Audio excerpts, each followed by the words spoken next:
ഒരു സംരംഭം, പ്രത്യേകമായ ഒരു മജ്‌ലിസ് എല്ലാ വീടുകളിലും പള്ളികളിലൊക്കെ നടക്കുകയാണ്. അങ്ങനെ ഒരു പ്രത്യേകമായ ദിക്ർ, 11 രാവിലെ ദിക്ർ എന്ന് പറഞ്ഞുകൊണ്ട് നമ്മുടെ ഏടുകളിലൊക്കെ സലാത്തിന്റെ കിതാബുകളിലൊക്കെ നോക്കിയാൽ കാണാം 11 രാവിലെ ദിക്ർ. അതെന്താണ്? അതാണ് ബഹുമാനപ്പെട്ട ശൈഖ് തങ്ങളുടെ പേരിലുള്ള ഒരു ദിക്ർ. ബഹുമാനപ്പെട്ടവരുടെ ആണ്ട്, ബഹുമാനപ്പെട്ടവർ വഫാത്തായ ദിവസത്തിൽ റബീഉൽ ആഖിർ 11-ന് എല്ലാ മുസ്ലിമീങ്ങളും ബഹുമാനപ്പെട്ടവർ സ്നേഹിക്കുന്നവർ ആളുകളൊക്കെ അങ്ങാടികളിലൊക്കെ ഇരുന്ന് ഇങ്ങനെ ചർച്ച ചെയ്യും. എന്റെ ശൈഖ് ജീലാനി തങ്ങൾ ആണ്ട് മാത്രം എന്റെ അതിനേക്കാളും വലിയ ഔലിയാക്കന്മാർ ലോകത്ത് കടന്നുപോയില്ലേ? നബി തങ്ങൾ ആണ്ടില്ലേ? അബൂബക്കർ സിദ്ദീഖ് തങ്ങൾ ആണ്ടില്ലേ? ഉമർ ഖത്താബ് തങ്ങളെ ആണ്ടില്ലേ എന്നൊക്കെ ചോദിക്കുന്ന ആളുകളുണ്ടാവും. അവരോട് നിങ്ങൾ ചോദിക്കണം. അങ്ങനെ ആരെങ്കിലും ചോദിച്ചാൽ, എന്നാൽ നമ്മൾ അബൂബക്കർ സിദ്ദീഖ് തങ്ങൾ ആണ്ട് കഴിക്കുമോ, നിങ്ങൾ കഴിക്കുമോ? അത് ചോദിക്കണോ? അല്ലെങ്കിൽ ബഹുമാനപ്പെട്ട സ്വഹാബത്തിന്റെ ഇമാം ഷാഫി തങ്ങൾ ആണ്ടത്തെ കഴിക്കുന്നില്ല ചോദിക്കുമ്പോ എന്നാൽ ഇമാം അടുത്ത കൊല്ലം ഇമാം ഷാഫി തങ്ങൾ ആണ്ട് ഞങ്ങളെ പള്ളിയിലേക്ക് നടത്തുന്ന കൂടോ? ഇത് അവർ കൂടാൻ വേണ്ടിയോ അല്ലെങ്കിൽ അതിനെ വലുതാക്കുകയോ ചെയ്യുകയല്ല. ഇതിനെ ചെറുതാക്കാൻ വേണ്ടി ചോദിക്കാൻ മനുഷ്യന്മാർ വിശ്വാസമാക്കുന്ന ആളുകൾ. അതുകൊണ്ട് അത്തരം ആളുകളോടൊക്കെ ദയവ് ചെയ്ത് ഞാൻ വിശുദ്ധമായ റബീഉൽ അവ്വൽ 12-ന് സൂചിപ്പിച്ചതുപോലെ നിങ്ങൾക്ക് താല്പര്യം ഉണ്ടെങ്കിൽ കഴിച്ചാൽ മതി, ബഹുമാനിച്ചാൽ മതി, ആദരിച്ചാൽ മതി. അത് നിങ്ങളുമായിട്ടുള്ള ഈമാനുമായി ബന്ധപ്പെട്ട വിഷയം. പക്ഷെ ചർച്ച ചെയ്യാൻ നിൽക്കരുത്. അതെന്തേ ശൈഖ് ജീലാനി തങ്ങളെ നമ്മുടെ നാടുകളിലേക്ക് ഇത്രയും ആദരിക്കാൻ കാരണം? അത് ഓരോ നാട്ടിൽ ബഹുമാനപ്പെട്ട ശൈഖിന്റെ മുൻഗാമികളായ ആളുകൾ, ജീലാനി ശൈഖ് തങ്ങളോട് വളരെ സ്നേഹമുള്ള മുൻഗാമികളായ ആളുകൾ, അവർ ആദരിക്കുന്ന മഹാന്മാരെ അവർ അനുസ്മരിച്ചുകൊണ്ട് അവരുടെ പേരിലുള്ള മജ്‌ലിസ് നടത്തിയാണ്. അങ്ങനെ ചോദിക്കുമ്പോൾ നമ്മളെ ഉത്തര കർണാടകത്തിലൊക്കെ പോയാൽ ബഹുമാനപ്പെട്ട അബൂ ഹനീഫ അൽ ഖൂഫി റളിയല്ലാഹു അൻഹുവിന്റെ പേരിലാണ് ബഹുമാനപ്പെട്ട ഹനഫി മദ്ഹബിന്റെ. എന്നാൽ ആളുകൾ ചോദിക്കുന്നത് ഈ അവിടുത്തെ ഹനഫി ഇമാമിനെ ബഹുമാനിക്കുന്നു. നമ്മുടെ നാട്ടിൽ ഏറ്റവും കൂടുതൽ നമ്മൾ ആദരിക്കുന്നത്, നമ്മൾ ഫോളോ ചെയ്തുകൊണ്ട് നമ്മൾ മാതൃകയാക്കുന്നത് ബഹുമാനപ്പെട്ട ഇമാം ശാഫി റളിയല്ലാഹു അൻഹു. 4 മദ്ഹബിന്റെ ഇമാമിങ്ങളിൽ ഒരു ഇമാമിനെ ഓരോ നാടുകളിലേക്ക് പോയാൽ അംബരി മദ്ഹബിന്റെ ആളുകളുണ്ടാവും. ഗൾഫ് രാജ്യങ്ങളിലേക്ക് പോയാൽ ചില സ്ഥലങ്ങളിലൊക്കെ കൂടുതലും അംബരിയാക്കൾ ഉണ്ടാകും, മാലിക്കി മദ്ഹബിന്റെ ആളുകളുണ്ടാവും. അങ്ങനെ ഓരോ ഭാഗത്ത് ഓരോ മഹാന്മാരെ സ്നേഹിച്ചുകൊണ്ട് ആദരിച്ചുകൊണ്ട് അവർ സ്മരിക്കുക എന്നുള്ളത് അഹ്ലുസുന്നത്തി വൽ ജമാഅത്തിന്റെ ആശയാദർശങ്ങളിൽ ഉൾക്കൊള്ളുന്ന ആ വിശ്വാസം നിർമ്മിക്കുന്ന ആളുകളുടെ കടമയാണ്. അതുകൊണ്ട് നമ്മുടെ നാടുകൾ മുൻഗാമികളായ ആളുകൾ ബഹുമാനപ്പെട്ട ഖാദിരിയ തരീഖത്തിന്റെ മഹാന്മാർ. തരീഖത്ത് എന്നൊക്കെ പറഞ്ഞാൽ ഞങ്ങളുടെ നാട്ടിൽ ആളുകളെ തരീഖത്ത് എന്നൊക്കെ പറയും. തരീഖത്ത് എന്ന് പറഞ്ഞാൽ അതിനർത്ഥം പറയാം. തരീഖത്ത് എന്ന് പറഞ്ഞാൽ മഹാന്മാർ ജീവിച്ച് കാണിച്ചിരുന്ന റൂട്ട്, അവരുടെ വഴികൾ, ആ തരീഖത്തിന്റെ മഹാന്മാർ. അത് നമ്മുടെ നാടുകളിലൊക്കെ കുറഞ്ഞു പോവുകയാണ്. പഴയ കാലത്തൊക്കെ തരീഖത്തുകൾ എന്ന് പറഞ്ഞാൽ ബഹുമാനപ്പെട്ട ഔലിയാക്കന്മാരുടെ റൂട്ടുകൾ. അവരിൽ നിന്നൊരു ഇജാസത്ത് പ്രകാരം അവർ പൊരുത്തം വാങ്ങിക്കൊണ്ട് ദിക്റുകൾ ചൊല്ലുന്നത് വേറൊന്നുമല്ല. അതൊന്നും വേറെ അല്ലെങ്കിൽ ബിദ്അത്തോ ശിർക്കോ കുഫ്റൊന്നും അല്ല. എന്താണ്? ഒരു ശൈഖിന്റെ അടുക്കലേക്ക് പോയി ബഹുമാനപ്പെട്ടവർ എന്തെങ്കിലും ഒരു ദിക്ർ ചൊല്ലാൻ വേണ്ടി സൂചിപ്പിക്കും. ചില മഹാന്മാരൊക്കെ പറയാനുള്ളത്, നിങ്ങൾ ഇത്തരം ഫാത്തിഹ ഓതണം, അല്ലെങ്കിൽ ഇത്തരം സൂറത്തുൽ ഇഖ്ലാസ് ഓതണം. ഇതൊക്കെ തെറ്റ് എന്ന് പറയാൻ ആർക്കും കഴിയില്ല. 1,00,000 ഫാത്തിഹ ഓതണം എന്ന് പറഞ്ഞാൽ 1,00,000 ഫാത്തിഹ സൂറത്ത് ഓതാൻ വേണ്ടി ഒരുത്തൻ സാധിച്ചാൽ എത്രയോ പ്രതിഫലമുള്ളതാണ്. അങ്ങനെ ചില മശായിഖുകൾ നമ്മുടെ തരീഖത്തിന്റെ മഹാന്മാരുടെ കിതാബുകളിലൊക്കെ വായിക്കുമ്പോൾ അതിലൊന്നും ഹദീസുകളിൽ രേഖപ്പെടുത്താത്ത ദിക്റുകളില്ല, ഹദീസുകളിൽ രേഖപ്പെടുത്താത്ത ദുആകളില്ല. അവർക്ക് അവർ മുരീദന്മാർക്ക് പതിവാക്കാൻ വേണ്ടി ചൊല്ലിക്കൊടുക്കുന്നത് യാ ഹയ്യു യാ ഖയ്യൂം, യാ ഹയ്യു യാ ഖയ്യൂം ചൊല്ലുന്ന ദിക്റുകളുണ്ട്. അതുപോലെ തന്നെ ലാ ഇലാഹ ഇല്ലല്ലാഹ് ചൊല്ലുന്നതുണ്ട്. അങ്ങനെ പല സ്ഥലത്തും ചില തരീഖത്തുകളിലൊക്കെ കൂടുതൽ റിഫായി തരീഖത്തുകളിലൊക്കെ പോയാൽ കൂടുതൽ സ്വലാത്തുകൾക്ക് പ്രാധാന്യം കൊടുക്കുന്ന മശായിഖുമാരുണ്ട്. അതൊക്കെ അവർക്ക് ആവശ്യമുള്ള ആളുകൾക്ക് സ്വീകരിക്കാവുന്നതാണ്. പക്ഷെ അതിനെ ഒന്നും ശിർക്കാണെന്നും കുഫറാണെന്നും അധിക്ഷേപിച്ചുകൊണ്ട് അഹ്ലുസുന്നത്തി വൽ ജമാഅത്തിന്റെ പരിശുദ്ധമായ ദീനുൽ ഇസ്ലാമിന്റെ തനതായ രൂപങ്ങളെ ചോദ്യം ചെയ്യുന്ന ആളുകൾ നമ്മളായി പോകരുത് എന്ന് സൂചിപ്പിക്കുകയാണ് ഇതിനെ പറഞ്ഞതിന്റെ പരമപ്രധാനമായ ഉദ്ദേശം. അത് ആവശ്യമുള്ളവർക്ക് ചെല്ലാം, സൗകര്യമുള്ളവർക്ക് ചെല്ലാം. ഇനി ചൊല്ലിയില്ല എന്നതുകൊണ്ട് ഒരാൾ അവിടെ കുറ്റക്കാരാവുകയില്ല. ഒരാൾ തരീഖത്ത് സ്വീകരിച്ചില്ല എന്നതുകൊണ്ട് കുറ്റക്കാരനാവുകയില്ല. അവനിക്കൊരു കുറ്റവുമില്ല. പക്ഷെ ആ തരീഖത്ത് സ്വീകരിച്ചവരെ ആളുകളെ യഥാർത്ഥ ഇന്നിനെ അങ്ങാടികളിലൊക്കെ ഫാൻസി കച്ചവടം പോലെ കുറെ തരീഖത്തിന്റെ ശൈഖന്മാരൊക്കെ ഉണ്ടാവും, കുറെ കള്ളശൈഖന്മാർ. അങ്ങനെയുള്ള ആളുകളെ പിന്നിൽ പോകാൻ പാടില്ല. ശരീഅത്തുൽ ഇസ്ലാം ബഹുമാനപ്പെട്ട ശൈഖ് തങ്ങളുടെ ഒക്കെ ജീവിതത്തിൽ പറയുന്നത് ശരീഅത്ത് എന്താണ് പറയുന്നത്? മഹാനായ ഉമറുൽ ഫാറൂഖ് റളിയല്ലാഹു അൻഹുവിന്റെ കാലത്ത് മദീനത്തെ പള്ളിയിൽ ഉമർ ഖത്താബ് തങ്ങളെ ഒന്ന് പരിശോധിക്കാൻ വേണ്ടി, പരീക്ഷിക്കാൻ വേണ്ടി ഒരു ശൈഖിനെ അല്ലാഹു സുബ്ഹാനഹു വ തആല ഒരാളെ അവിടെ അയച്ചു കൊടുത്തു. അങ്ങനെ ദുഹർ നിസ്കാരമായി, അസ്ർ നിസ്കാരമായി. ദുഹർ നിസ്കാരം ദുഹർ നിസ്കരിച്ചില്ല മനുഷ്യൻ. അങ്ങനെ നിസ്കാരത്തിന്റെ സമയം കഴിഞ്ഞു. അങ്ങനെ അസ്റിന്റെ ഭാഗം വരെ നോക്കി, നിസ്കരിക്കുന്ന കാണുന്നില്ല. അങ്ങനെ ബഹുമാനപ്പെട്ട ഉമർ ഫാറൂഖ് റളിയല്ലാഹു അൻഹു ചിന്തിച്ചു, ഇയാൾ ജമ്മു ചെയ്ത ആളായിരിക്കാം. എന്ന് പറഞ്ഞാൽ ജമ്മു ചെയ്ത് നിസ്കരിക്കുന്ന ആളുകൾ യാത്രക്കാരാണെങ്കിൽ അവർക്ക് മഗ്‌രിബ് ബാങ്ക് വരെ സമയമുണ്ട്. ഉദാഹരണത്തിന് നമ്മൾ അജ്മീറിലേക്കോ അല്ലെങ്കിൽ ബാംഗ്ലൂരിലേക്ക് പോകുന്നു, നമ്മൾ മുഹറിനെ അസ്റിലേക്ക് ഭിന്നിച്ച് ജമ്മാകുന്നു നിയത്ത് ചെയ്തു. അങ്ങനെ മഗ്‌രിബിന്റെ ബാങ്ക് 6:30 6:25 6:25 6:20 വരെ 5 മിനിറ്റ് നിസ്കരിക്കാൻ മിനിമം ഒരു കുറഞ്ഞിട്ട് 5 മിനിറ്റ് വേണ്ടേ. 6:20 വരെ അവൻ നിസ്കരിച്ചില്ലെങ്കിൽ നമ്മൾക്ക് ഇങ്ങനെ ചിന്തിച്ചാൽ അയാൾ ജമ്മു ചെയ്ത് നിസ്കരിക്കുന്ന ആളായിരിക്കാം, അല്ലെങ്കിൽ മുന്നിച്ച് ജമ്മു ചെയ്തിട്ടുണ്ടാകാം. അങ്ങനെ ബഹുമാനപ്പെട്ട ഉമർ ഫാറൂഖ് റളിയല്ലാഹു തആല അങ്ങനെ ആ മനുഷ്യനോട് ആ മഗ്‌രിബിന്റെ അസറിന്റെ സമയം കഴിഞ്ഞു, ബഹുമാനപ്പെട്ട ആ മനുഷ്യൻ നിസ്കരിച്ചിരുന്നത് കാണുന്നില്ല. ഉമർ ഫാറൂഖ് റളിയല്ലാഹു അൻഹു മൂരി പിടിച്ച വാളെടുത്തിട്ട് അദ്ദേഹത്തിനോട് ചോദിച്ചു, നിസ്കരിക്കാത്ത ആളെ എന്റെ നാട്ടിൽ മദീനയിൽ നിൽക്കാൻ പാടില്ല. അങ്ങനെ ആ മനുഷ്യൻ ആകാശത്തിലേക്ക് ഇങ്ങനെ അന്തരീക്ഷത്തിലേക്ക് ഉയർന്നു പോയ അത്ര വലിയ കറാമത്തുള്ള മനുഷ്യൻ ഉമർ ഫാറൂഖ് റളിയല്ലാഹു അൻഹു പറഞ്ഞത് എന്താണെന്നറിയോ? അല്ലാഹുവിനോട് പറഞ്ഞു, പടച്ചവനെ, അങ്ങനത്തെ ഔലിയാക്കന്മാരൊക്കെ അങ്ങനെ അങ്ങനെയുള്ളതായിരിക്കുന്ന കറാമത്തുകളൊക്കെ കാണിക്കുന്ന വലിയ വലിയ ആളുകളൊക്കെ ഉണ്ടെങ്കിൽ ഉമർ ഖത്താബ് തങ്ങൾ ഭരിക്കുന്ന നാട്ടിൽ വേണ്ട, ഞാൻ ശരീഅത്ത് നടപ്പിലാക്കാൻ വന്ന ആളാണ്.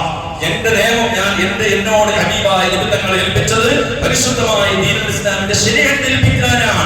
അങ്ങനെ ആ ശരീഅത്തുൽ ഇസ്ലാമിലേക്ക് എതിരായിട്ട് നടക്കുന്ന ആളുകൾ, അങ്ങനത്തെ ആളുകളുണ്ടെങ്കിൽ നീ നിന്റെ ഏതെങ്കിലും ലോകത്തിൽ എന്റെ അധികാര പരിധിയിൽ വേണ്ട, അത്തരത്തോളം ശരീഅത്തുൽ ഇസ്ലാമിനെ മുറുകെ പിടിച്ചുകൊണ്ട് പാലിച്ചുകൊണ്ട് നടപ്പിലാക്കിയ മഹാന്മാർ. അപ്പൊ നിസ്കാരമില്ലാത്ത ആളുകളെ കൂടെ അല്ലെങ്കിൽ അന്യ പെണ്ണുങ്ങളെ ചില സ്ഥലത്തൊക്കെ കാണുന്നത് എന്തിനാണ് ഇത് പറയുന്നത്? സന്ദർഭോചിതമായിട്ടുള്ള അറിവുകളാണ്. ചില ആളുകൾക്കൊക്കെ അങ്ങനെ തോന്നുന്നു. ചില സ്ഥലത്തൊക്കെ ചില ശൈഖന്മാരൊക്കെ വരും. ഈ അടുത്ത് തന്നെ നമ്മുടെ കാസർഗോഡിന്റെയോ ഏതോ ചുറ്റുവട്ടത്ത് ഒരു ശൈഖ് വന്നിട്ട് ദിവസങ്ങളോളം കൂടി, എന്നിട്ട് ജുമാക്കൊന്നും പോകുന്നില്ല, ഏതോ അല്ലെങ്കിൽ വീട്ടിൽ പോയാൽ അവിടെ തങ്ങും, ആണുങ്ങളോടും പെണ്ണുങ്ങളോടൊക്കെ പോകും, പെണ്ണുങ്ങളെ തലതടവി കൊടുക്കലും പെണ്ണുങ്ങൾക്ക് വേണ്ടി അവർക്കുള്ള മന്ത്രിക്കലും തലക്കലും. ഇതൊന്നും ഇസ്ലാം അനുവദിച്ചതല്ലോ, ഇസ്ലാം അനുവദിച്ചതല്ല. അന്യ ആണുങ്ങളോട് അന്യ പെണ്ണുങ്ങളോട് അങ്ങോട്ടും ഇങ്ങോട്ടും സംസാരിക്കാൻ ഇസ്ലാം അനുവദിച്ചിട്ടേ ഇല്ല. ഏത് സമയത്തും ഇവിടെ ഒരു പല ആളുകൾക്കുള്ള സംശയമാണ്, ഈ മറയിലിരിക്കുന്ന ഈ മറ, നമ്മുടെ നാട്ടിൽ എന്താ പറയാ, മരിച്ച പെണ്ണുങ്ങൾ, ഭർത്താവ് മരിച്ച പെണ്ണുങ്ങൾ മറയിലാണ് പറയുന്നല്ലേ. മറയിലിരിക്കുന്ന പെണ്ണുങ്ങൾക്ക് ഡോക്ടറേറ്റ് പോകാൻ പാടുണ്ടോ ചോദിച്ചുകൊണ്ട് ചില പഴയ കാലത്തൊക്കെ ആളുകൾ വേഷങ്ങൾക്ക് ഡോക്ടർ പറയുന്നത് പുറത്തു പോകാൻ കൊണ്ടുവരാം. അങ്ങനെ എന്നാൽ അവിടെയും ഇസ്ലാം വളരെ വ്യക്തമായ മസല പറഞ്ഞു തന്നിട്ടുണ്ട്. ഇതെല്ലാം പഠിക്കണം, നമ്മൾ അറിയണം. ഒരു പെണ്ണിനിക്ക് രോഗിയായി ഭർത്താവിനെ കാണാൻ മറയിലിരിക്കുന്നത് പറഞ്ഞ് നമ്മുടെ നാട്ടിൽ ഭയങ്കരമായിട്ട് റൂമിന്റെ ഉള്ളിലേക്ക് ബന്ധാക്കിയിട്ടിട്ട് ഒരു കാറ്റ് പോകണം. ചില സ്ഥലത്തൊക്കെ അങ്ങനെയൊക്കെ ഉണ്ട്, ജനലുണ്ട്, കണ്ടിയുള്ള റൂമിൽ പോലും ഇരിക്കാൻ പറ്റൂല. അങ്ങനെ റൂമിന്റെ ഉള്ളിൽ ആകെ ഡോർ ബന്ധാക്കിയിട്ട് വെക്കുന്നത് അങ്ങനെ ഇസ്ലാമിലില്ല. അങ്ങനെ അതിന് നമ്മൾ ചിലത് ഉള്ളതിനെ ഇല്ലാതെയാക്കി, ഇല്ലാത്തതിനെ കുറെ ഇങ്ങോട്ട് കൂട്ടി. നമുക്ക് ഇസ്ലാം അറിയാത്തത് കൊണ്ടാണ്. എന്താണ് ഈ മറയിലിരിക്കുന്നതെന്ന് പറഞ്ഞാൽ അന്യ ആണുങ്ങൾ കാണാൻ പാടില്ല, അതുപോലെ ആഭരണങ്ങൾ ധരിക്കാൻ പാടില്ല. സുഖത്തോടുകൂടെ സന്തോഷത്തിൽ ഒരു ഭർത്താവ് മരിച്ചതിന്റെ ദുഃഖം എന്ന നിലക്ക് അത് ഇസ്ലാം അനുവദിച്ചത് ഭർത്താവുള്ള പെണ്ണിനിക്ക് മാത്രമാണ്. അല്ലാതെ വേറെ ആരും മരിച്ച ദുഃഖാചരണം എന്ന് പറഞ്ഞിട്ട് ഇസ്ലാമിലില്ല. 3 ദിവസക്കാലം കണ്ണോത്ത് സുന്നത്താണ്, അതല്ലാതെ ദുഃഖമാചരണം ഇസ്ലാമിലില്ലല്ലോ. ഇത് ചില രാഷ്ട്രീയക്കാർ മരിച്ചാൽ കർത്തകൊടികൾ, ഇത് ഇസ്ലാം അനുവദിച്ചതല്ല. ദുഃഖം അവന്റെ മനസ്സിന്റെ ഉള്ളിൽ ബേജാറുണ്ടാവും. അവർക്ക് വേണ്ടി നമ്മുടെ നേതാക്കന്മാരൊക്കെ മരിച്ചാൽ നേതാക്കൾ മരിച്ചാൽ ദുആ ചെയ്യാം. അങ്ങനെയുള്ള കാര്യങ്ങളെല്ലാം അവിടെ ഈ മറയിലിരിക്കുന്ന പെണ്ണിനിക്ക് ഡോക്ടറേറ്റ് പോകാൻ പാടുണ്ടോ? അവിടെ വളരെ വ്യക്തമായി ചർച്ച ചെയ്ത് പറയുന്നുണ്ട്. എന്താണ് അതിന്റെ പ്രതിവിധി? ഒരു മുസ്ലിം പെണ്ണ് ഡോക്ടർ ഉണ്ടെങ്കിൽ അവളുടെ അടുക്കലേക്ക് പോകണം. മുസ്ലിമായ പെണ്ണ് ഡോക്ടറാണുള്ളത് എന്നാൽ ഉണ്ടെങ്കിൽ അവളെ തേടിയിട്ട് പോകണം. കാരണം ആ പെണ്ണിനിക്ക് അന്യാണ് കാണാൻ പാടില്ലല്ലോ. അങ്ങനെ അതുമില്ലെങ്കിൽ അമുസ്ലിമീങ്ങളായ പെണ്ണ് ഡോക്ടർ ഉണ്ടെങ്കിൽ അതിന് പ്രാധാന്യം കൊടുക്കണം. അതുമില്ലെങ്കിൽ മുസ്ലിമായ ആൺ ഡോക്ടർ ഉണ്ടെങ്കിൽ അവിടെ പോകണം. അപ്പോൾ ഈ 2 പെണ്ണ് ജിൻസി എന്ന് പറയുന്ന ഡോക്ടർമാർ കിട്ടാൻ സൗകര്യം ഇല്ലെങ്കിൽ നമ്മുടെ സമുദായത്തിൽപ്പെട്ട മുസ്ലിമീങ്ങളായ ഡോക്ടർമാണെങ്കിൽ അവിടെ പോകാം.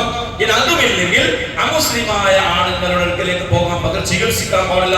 എത്രത്തോളം പറയുമെന്ന് പറഞ്ഞാൽ നമ്മുടെ നാട്ടിലെ ഒരു ചിന്ത നോക്കണം. നമ്മുടെ നാട്ടിൽ നടക്കുന്ന നോക്കണം.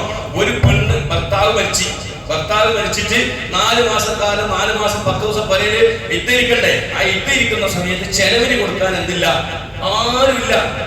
ചെലവിന് കൊടുക്കാൻ ആളില്ല, ഭർത്താവിന്റെ കുടുംബക്കാരില്ല, അവന് വാപ്പയില്ല, ആര് ചെലവിന് സഹായിക്കാൻ പറ്റും ഒരാളില്ല. അവൾ പട്ടിണിയാണ്. എന്നാൽ അവൾക്ക് തൊഴിലിന് വരെ പോകാം, പണിക്ക് പോകാം, വേറെ മരിക്കണമെന്ന് പറഞ്ഞിട്ടില്ല.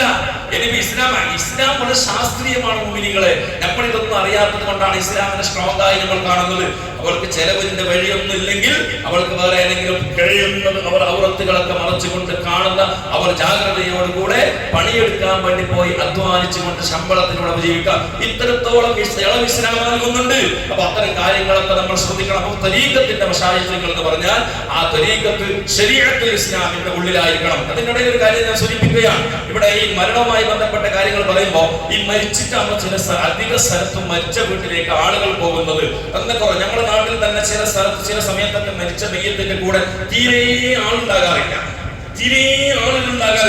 അപ്പൊ പുറത്തുള്ള ആളുകൾ, പുറം നാട്ടിലുള്ള ആളുകൾ വന്നാൽ അതവിടെ ഭയങ്കര നമ്മുടെ നാട്ടിലേക്ക് മൈനസാണ്. നമ്മൾ മനസ്സിലാക്കണം. ഈ അടുത്ത് തന്നെ ഇന്ന് അടുത്ത് കഴിഞ്ഞൊരു മരിച്ച അന്ന് ഞാനുണ്ടായില്ല, ഞാൻ ലീവിലായിരുന്നു. പക്ഷെ ഇനി കുറച്ച് ദിവസം മുമ്പ് ഒരു 3-4 മാസം മുമ്പ് മരിച്ചപ്പോ ഒരു മയ്യത്തിന് ആള് ചുരുങ്ങിയപ്പോൾ എന്നോട് ആ മയ്യത്തിന്റെ കൂടെ വന്ന ഒരാൾ, ഒരു ഉസ്താദ് എന്നോട് ചോദിച്ചു, ഉസ്താദെ ഇവിടെ ഈ ജമാഅത്തിൽ എത്ര പൊരയുണ്ട്? അപ്പൊ ഞാൻ ഇത്ര പൊരയുണ്ട് പറഞ്ഞപ്പോ ഇവിടെ മരിച്ചിട്ടൊന്നും ആള് ശേഖരിക്കുന്ന ആളുകളില്ലേ? ഞാൻ പറഞ്ഞത് എല്ലാവരും വന്നിട്ട് പോയിട്ടുണ്ടാവും. ആ രീതിയിൽ അങ്ങനെ അയാളോട് സമാധാനം പറഞ്ഞിട്ട് നമ്മളെ നാട്ടിന്റെ ഇസ്സത്തിനെ വിട്ടുകൊടുക്കാൻ പാടില്ലല്ലോ. നമ്മളൊന്ന് രക്ഷപ്പെടുത്തണമല്ലോ. എന്നാൽ എന്റെ പ്രിയപ്പെട്ട മുഅ്മിനീങ്ങളെ, മരിച്ചാൽ ആ മയ്യത്തിന്റെ കൂടെ പള്ളിയിൽ നിസ്കരിക്കാൻ വരികയും അതുപോലെ തന്നെ ചില ആളുകൾ മനുഷ്യന്മാർ അങ്ങനത്തെ ഒരു സ്വഭാവമുണ്ട്. ഇവിടെ വന്നിട്ടുണ്ടാവും ഈ മയ്യത്ത് നിസ്കരിച്ചിട്ട് ഒറ്റ ഓട്ടം, ആവശ്യമുണ്ട് പോകാം, അവരൊരു കീറാത്ത കൊട്ടും, അതൊക്കെ ഹദീസിലൂടെ വിശദീകരിക്കാൻ സമയമില്ല. എന്നാൽ സൗകര്യമുള്ള ആളുകൾ നേരെ മയ്യത്തിന്റെ കൂടെ പോകണം. എന്തിന്? നമ്മൾ നാളെ മരിച്ചിട്ട് നമ്മളെ ഇതേപോലെ കെട്ടിയിട്ട് കൊടുത്തിട്ട് ഇതിന്റെ ഉള്ളിലേക്ക് ഇതാക്കണ്ടേ, താത്തി വെക്കണ്ടേ? അപ്പൊ ആള് വേണ്ടേ? ആളുകൾ കൂടുതലുണ്ടായാൽ മലായികത്തിന്റെ ശാഖയോടുകൂടെ ശഫാഅത്ത് നമുക്ക് കൂടുതൽ വേഗം കിട്ടും. അതുകൊണ്ട് നമ്മൾ മരിച്ച മയ്യത്തിന്റെ കൂടെ നമ്മൾ പോയി സുന്നത്ത് ചെയ്താൽ, നമ്മൾ മരിച്ചിട്ടാകുമ്പോൾ നമ്മളെ കൂടെ ആളുണ്ടാവും. നമ്മളിപ്പോൾ തിരക്ക് എന്ന് പറഞ്ഞാൽ നമ്മൾ മരിച്ചിട്ടാകുമ്പോൾ ആകെ 11 ആളുണ്ടാവും. അപ്പൊ ആൾക്കാർ വിചാരിക്കും ഈ മനുഷ്യന് ഇത്രയും നാട്ടിൽ വരെയുള്ളൂ. അപ്പൊ അതുകൊണ്ട് അത്തരം കാര്യങ്ങൾ പ്രത്യേകം ശ്രദ്ധിക്കണം. പിന്നെ മരിച്ച വീട്ടുകാരോട് എത്ര പറഞ്ഞാലും കുറച്ച്, എന്നാലും 5-10 ആളൊക്കെ കേട്ടെങ്കിൽ എത്ര ആയില്ലേ എന്ന് പറയാം. അധിക സ്ഥലത്തുള്ള ഒരു അന്ധവിശ്വാസം കുറെ നമ്മുടെ നാട്ടിൽ ഇന്നുകൊണ്ട് ഭയങ്കര മനസ്സിലാവും. ഞാൻ എന്റെ കടമില്ലാതെ മരിച്ച പുറയിൽ തീർക്കും. ഞാൻ മുന്നേ പറഞ്ഞിട്ടുണ്ട്, മരിച്ച പുറയിൽ പറയും. മയ്യത്ത് ചിലപ്പോൾ ഉദാഹരണത്തിന് ഇന്ന് അസർക്ക് മരിക്കും. അസർക്ക് 4 മണിക്ക് മരിച്ചു. ഫസ്റ്റ് ഡിക്ലറാക്കുന്ന ഒരു ബാക്കി കാര്യമില്ല. ഈ മയ്യത്തിന്റെ ബാക്കി ഫറലായ കുറെ കാര്യം അതൊന്നുമല്ല. ഒരു ഫസ്റ്റ് എല്ലാവർക്കും വേണം എപ്പോ എടുക്കണ എല്ലാം അവിടെ. പിന്നെ ഭയങ്കരമായ മീറ്റിംഗ് എല്ലാം കൂടിയിട്ട് കുടുംബത്താൽ കൂടിയിട്ട് ആര് ഗൾഫിലുള്ള പോലെ മരുമോന് 18 ദിവസം കഴിയുമ്പോൾ നാട്ടിലേക്ക് വരുന്നില്ല. ഓനോട് ഫസ്റ്റ് കേൾക്കുന്നത് കാക്ക മരിച്ചിട്ടില്ല, ഞാൻ എപ്പോ എടുക്കണേ? അവനോടല്ല ചോദിക്കേണ്ടത്. നാട്ടിലുള്ള പ്രധാനപ്പെട്ട ആളുകൾ, കുടുംബത്തിലുള്ള ആളുകൾ, അവിടെയുള്ള ആളുകൾ സൗകര്യം നോക്കണം. നമ്മളെ സൗകര്യം അല്ല നോക്കേണ്ടത്, മയ്യത്തിന്റെ സൗകര്യമാണ് നോക്കേണ്ടത്. നമ്മുടെ സൗകര്യം, നമുക്ക് സൗകര്യം ഇല്ലാന്ന് പറഞ്ഞിട്ട്, നമുക്ക് എത്താൻ കഴിയില്ലാന്ന് പറഞ്ഞിട്ട് ഇതിനെ കുറെ ഫീസറിൽ കൊടുത്തിട്ട് മയ്യത്തിനെ വെക്കാം. ആവശ്യമുള്ള മുമ്പിനെ ആലോചിക്കും. നിങ്ങൾ മക്കയിൽ പോയി നോക്കുമ്പോൾ അറബിന് പോയിട്ട് 3 മണിക്ക് മരിച്ചാൽ 4 മണിയാകുമ്പോൾ നിസ്കരിച്ച് അതിനെല്ലാം കഴിച്ചിട്ട് കൊടുത്തിട്ട് അടങ്ങിയിട്ടായി. ആരുണ്ട്, കുടുംബക്കാരുണ്ട്, ഒന്നും ഓർമ്മ നോക്കൂല. അതിന്റെ ഉത്തരവാദിത്വം അവിടെ അതിന് വേണ്ടി പ്രത്യേകമായ ടീം ഉണ്ടവർ ചെയ്യും. അതിനു വേണ്ടി നമ്മൾ പണിയെടുക്കണം. നമ്മൾ ഈ മയ്യത്തിനെ വെച്ചിട്ട് ഫീസറിൽ വെച്ചിട്ട് കുറെ എന്നിട്ട് അങ്ങനെ വെച്ചു. ശരി, ഇത് സന്ദർഭോചിതമായ ആളുകൾ കുടുംബക്കാരുടെ ഫിത്തനക്ക് വേണ്ടി വെച്ചു എന്ന് വെച്ചാൽ, എന്നാൽ ആ മയ്യത്തിനൊന്ന് കുളിപ്പിച്ചിട്ട് വെച്ചൂടെ? എത്ര വട്ടം പറഞ്ഞു, എത്ര ഉസ്താദ് പറഞ്ഞു, എന്തെല്ലാം കിതാബുകളുള്ള മസാലകളല്ലേ ഇത്. മരിച്ച മയ്യത്തിന് ചിലപ്പോ 10-15 ദിവസക്കാലം വെന്റിലേറ്ററിൽ കിടന്ന മയ്യത്തായിരിക്കും. അതുപോലെ തന്നെ ഹോസ്പിറ്റലിൽ കിടന്നിട്ട് ഈ നർസിമാർക്കുള്ള മരുന്നുകളൊക്കെ കുത്തിവെച്ചിട്ട് 15 ദിവസങ്ങൾക്കായിട്ടുണ്ടാവും ശരീരത്തിലേക്ക് വെള്ളം കൊള്ളാതെ. അങ്ങനത്തെ ഇവിടെ മയ്യത്തുകള്. ഇത് മയ്യത്തിന്റെ അടുക്കലേക്ക് പോകുമ്പോ ദുർഗന്ധം വരും. ആ മയ്യത്ത് അവിടെ അത്തറുകളൊക്കെ ബന്ധ തുണിയിലോട്ട് അത്തറൊക്കെ ഫ്രഷാക്കിയത് കൊണ്ട് അവിടെ വളർത്തുന്നില്ല. ഈ മയ്യത്തിന്റെ ശരീരമാകെ ഒരു ദുർഗന്ധം വന്നിട്ടുണ്ടാവും. അതിന് നമ്മൾ 3 ദിവസം കുടിക്കാതിരുന്ന നമ്മുടെ അവസ്ഥ എന്തായിരിക്കും? ഒരു രോഗിയായ മനുഷ്യൻ കുറെ ദിവസക്കാലം കുടിക്കാതെ അങ്ങനത്തെ മയ്യത്തിനെ പിറ്റേ ദിവസം വൈകുന്നേരം 4 മണിക്ക് മരിച്ചെങ്കിൽ പിറ്റേന്ന് 10 മണിക്ക് മയ്യത്തെടുക്കുന്നെങ്കിൽ 8 മണിയോളം ഇങ്ങനെ മയ്യത്തിന് ഇങ്ങനെ വെക്കാം. അതൊന്നും ചെയ്യരുത്. അതിനൊക്കെ ഇത്തരം കാര്യങ്ങൾക്കെതിരായിട്ട് അങ്ങനെ ചെയ്യിപ്പിക്കുക, അവരാണ് കുറ്റവാളി. നാളെ മാഷറിൽ നിങ്ങളൊക്കെ ഒത്തുകൊടുക്കും ഈ മയ്യത്ത്. ഉടനെ എന്താക്കണം? സൗകര്യം, ആൾക്കാർ വരുന്നു അതിന് കാത്തിക്കുന്നല്ല. നമ്മൾ എന്താക്കാം? കുളിപ്പിക്കാനുള്ള സൗകര്യങ്ങളൊക്കെ റെഡിയാക്കിയാൽ ഉടനെ മയ്യത്തിനെ കുളിപ്പിക്കണം. കുളിപ്പിച്ചിട്ട് പിന്നെ ആവശ്യമുണ്ടെങ്കിൽ കഫനൊക്കെ ചെയ്തിട്ടുണ്ടെങ്കിൽ ഇതാക്കിയിട്ട് എന്താക്കാം? ആവശ്യമുണ്ടെന്നൊക്കെ മയ്യത്ത് ഫ്രഷായി.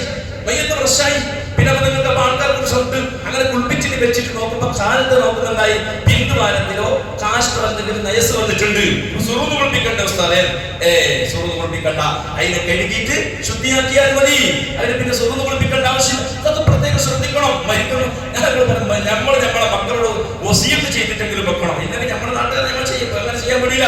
നമ്മളെ മയ്യത്ത് വേഗം മരിച്ചാൽ ഉടനെ അടക്കം ചെയ്യണം എന്ന നിലക്ക് നമ്മൾ എന്താക്കണം, നിനക്കുള്ള സൗകര്യം. പിന്നെ വേറൊരു കാര്യം പറയുന്നു, മരിച്ച പുരയിൽ എന്താക്കണം, മരിച്ച പുരയൊക്കെ ഞാൻ മുമ്പുള്ള കാസർഗോഡ് ജോലി ചെയ്ത മാലിന് അത് പറഞ്ഞ് ശരിയാക്കി അവസാനം എന്താക്കി മരിച്ചിട്ടാകുണ്ടാകും മയ്യത്ത് ഇപ്പോൾ എടുക്കുന്നതെന്ന് പറഞ്ഞിട്ട് തീരുമാനത്തിട്ട് അവിടെ മയ്യത്ത് ആളുകൾ സന്ദർശിക്കുന്ന മെയിൻ സ്ഥലത്ത് ഒരു ബോർഡ് വെക്കണം. വീട്ടിൻ്റെ ഉള്ളിൽ നാളെ ഉദാഹരണത്തിന് 7 മണിക്കാണ് മയ്യത്ത് നിസ്കാരം, കൊടാലെ ബദ്രിയാജ് മസ്ജിദിൽ വെച്ച് നാളെ 7 മണിക്കാണ് നിസ്കാരം എന്ന് ഒരു ബോർഡ് വെച്ചാൽ എന്താവും, ആളുകൾക്കൊക്കെ സൗകര്യം നോക്കിയിട്ട് 20 പോയിട്ടുണ്ടാവും, രണ്ടാമത് മയ്യത്ത് നിസ്കാരത്തിന് വരാൻ സൗകര്യം. അങ്ങനെ ഒരു സൗകര്യങ്ങൾക്ക്, അതായത് മയ്യത്തിന് വേണ്ടിയുള്ള സൗകര്യങ്ങൾ നമ്മൾ ചെയ്യണം. മയ്യത്തിന് വേഗം കൊടുക്കണം എന്നുള്ളതാണ്. പറഞ്ഞില്ലേ, നല്ല മയ്യത്താണെങ്കിൽ വേഗം കൊണ്ടുപോയിട്ട് അടക്കണം. കാരണം മയ്യത്ത് കാത്തു നിൽക്കുന്നുണ്ട്, എങ്ങനെ ഒരു ഖബറിലേക്ക് എത്തണം, എത്താൻ വേണ്ടി ഇങ്ങനെ കാത്തുനിൽക്കുന്ന സുഖങ്ങൾ കിട്ടാൻ വേണ്ടി കാത്തുനിൽക്കുന്ന ഊർലികളെ കാത്തിക്കുന്നല്ലേ. എന്നാൽ അവർക്ക് കിട്ടുന്ന മയ്യത്തിന്റെ സൈഡിനെ നിങ്ങൾ എന്തിന് കുറെ നേരം വെച്ചിട്ട് തടയുന്നത്? എന്നിട്ട് നിർസംഗ പറഞ്ഞു, ഇനി ചീത്തയായ മയ്യത്തെങ്കിലും ഈ ദുർഗന്ധം പിടിച്ചിട്ട് എന്തിനു നിങ്ങൾ പുറത്തിട്ട് നടക്കണോ? എന്നിട്ടെങ്ങനെ വാക്കെങ്ങനെയാ? ചീത്തയായ മയ്യത്തെങ്കിലും ഈ ദുർഗന്ധം പിടിച്ച സാധനത്തിന് എന്തിന് ശാപം പിടിച്ചതിന് നിങ്ങൾ വെക്കണം? എങ്ങനെയാണെങ്കിലും വേഗം കൊണ്ടുപോയി കടക്കണം. അതുപോലെ തന്നെ മരിച്ച വീട്ടിലൊക്കെ സന്ദർശിക്കണം. സന്ദർശിച്ചുകൊണ്ട് ചില സ്ഥലത്തൊക്കെ കാണുന്നു, ഞാൻ ഈ വിഷയം എനിക്ക് പറയാൻ നമുക്ക് പ്രയാസമുണ്ടല്ലോ. ചില സ്ഥലത്തൊക്കെ ഞാൻ ചില സ്ഥലത്ത് നോക്കണോ, അപ്പൊ ഇങ്ങനെ ചെറിയ ആൾക്കാർ വരും, എന്നിട്ട് കിണറ്റിൽ തണ്ണി ഉണ്ടാവും, അതിന് നോക്കണം. ഞാൻ കണ്ടതാണ്. എന്നിട്ട് എന്ത് പറയുന്നു ഓന് വെറുതെ നോക്കിയിട്ട് ഒരു ഓർന്ന മാതിരി അഭിനയം. ഒരു ഫാത്തിഹ,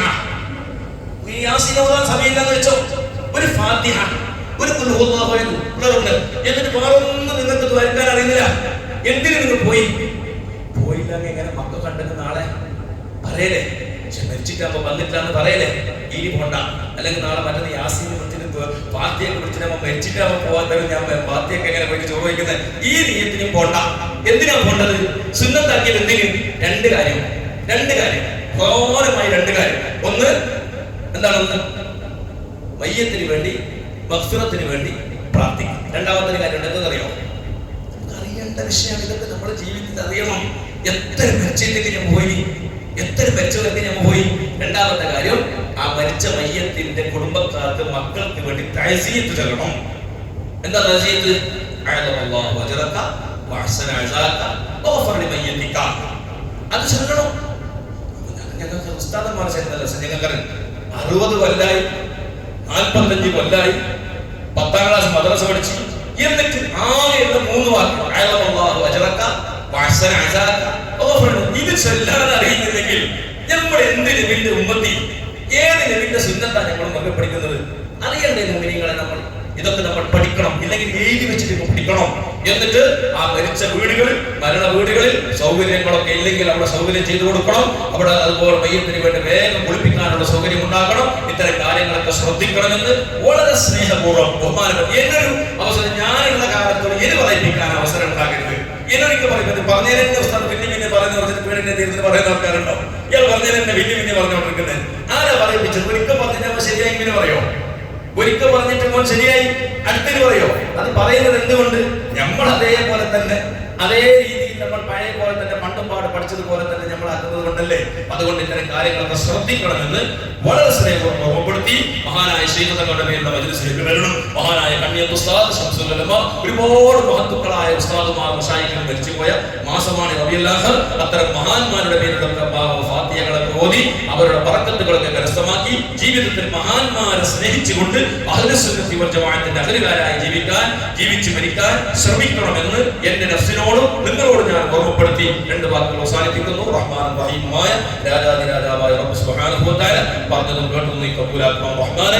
അല്ലാഹുവേ, ഞങ്ങളുടെ എല്ലാ ഹലാലായ ഉദ്ദേശങ്ങളും നീ ആശീർവദിക്കണം റഹ്മാനെ. നിങ്ങളുടെ ജീവിതത്തിൽ നീ സൈറും ബറക്കത്തും ഏറ്റി തരണേ അല്ലാഹ്. പെട്ടെന്നുള്ള മരണങ്ങളൊക്കെ, അപകട മരണങ്ങളൊക്കെ കാക്കണം റഹ്മാനെ. ഞങ്ങളുടെ ജമാഅത്തിന്റെ കുടുംബത്തിൽ അടുത്ത ദിവസങ്ങളിലായി മരിച്ചുപോയ ഒരുപാട് മുഅ്മിനീങ്ങൾ മുഅ്മിനാത്തുകളുണ്ട്. എല്ലാവർക്കും നീ മഗ്ഫിറത്ത് നൽകണേ അല്ലാഹ്. ആഖിറം വെളിച്ചമാക്കണേ റഹ്മാനെ. റഹ്മാൻ റഹീമിനായ രാജാതിരാജാവായ റബ്ബേ, റബ്ബേ ഞങ്ങളുടെ ജമാഅത്തിന്റെ ഐക്യം യോജിപ്പും സ്നേഹവും ബർക്കത്തും നൽകണേ അല്ലാഹ്. പടച്ചവനെ ഈ ജമാഅത്തിനെ ഞങ്ങളെ എല്ലാ കാര്യങ്ങളും ഇസ്സത്തിൽ നിന്ന് ഇസ്സത്തിലേക്ക് പുരോഗതിയിൽ നിന്ന് പുരോഗതിയിലേക്ക് ഉയർത്തണം റഹ്മാൻ അല്ലാഹ്.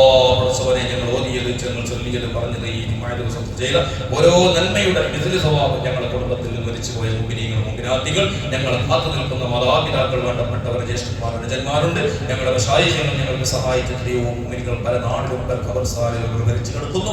അവരൊക്കെ ഞങ്ങളുടെ ദുആഇനെ കാത്തു നിൽക്കുന്ന ഒരു ദിവസമാണ് റബ്ബേ. ഞങ്ങൾ ആരെയെല്ലാം കരുതുന്നുണ്ടോ റബ്ബേ, ആരെയെല്ലാം ഞങ്ങൾ ഓർക്കുന്നുണ്ടോ എല്ലാവരുടെ കബറുകളിലേക്ക് ഇതിന്റെ മിസ്ലു സവാബ് എത്തിച്ചു കൊടുക്കണം റഹ്മാൻ.